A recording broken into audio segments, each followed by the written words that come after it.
नमस्कार दर्शक बंधु टेक्निकल अमी 2.0 यूट्यूब चैनल को स्वागत।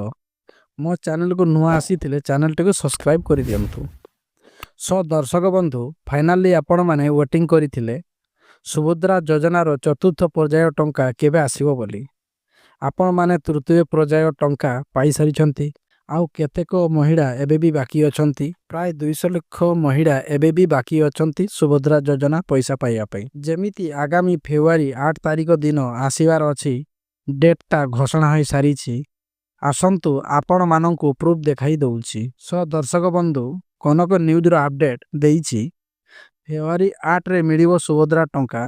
हिताधिकारी को मिलिबो प्रथम किस्तीर चतुर्थ पर्याय टंका। हेले दर्शक बंधु एही जे अछंती उप मुख्यमंत्री प्रभाती परिडा कहिछंती सुभद्रा योजनार चतुर्थ पर्याय टंका आसंता 8 तारिख रे मिलिबो। दर्शक बंधु देखो हाइलाइट रे कोन लेखा जाईछि। जेउ सुभद्रा आवेदनकारी मानकर बैंक अकाउंट सीधा सड़क देय हस्तांतर योग्य होई नाही एनपीसीआई फिलियर केस ताहार एक तालिका संपृक्त ब्लॉक बा म्युनिसिपालिटी बा विज्ञापित अंचल परिषद देखंतु ता माने होउची डीबीटी फेल अछि। हेले आपण माने टोटाली सुभद्रा योजना चतुर्थ पर्याय टंका पैसा पाई परिबे नाही।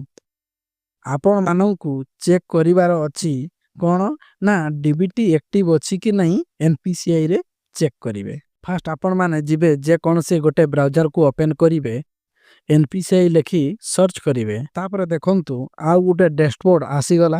एनपीसीआई लेखा होईची ताहारी ऊपरे क्लिक करंतु। आउ गोटे नुआ डैशबोर्ड आसी गला।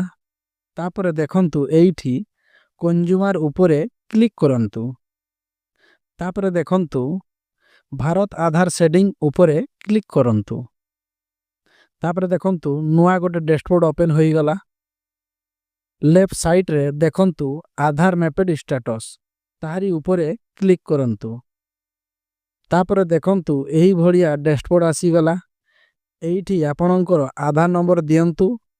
तापरे कैप्चा फिल करंतु।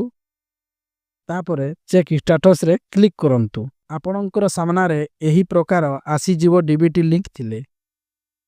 तांकर आधार नंबर शो होउची डीबीटी लिंक मध्य अछि।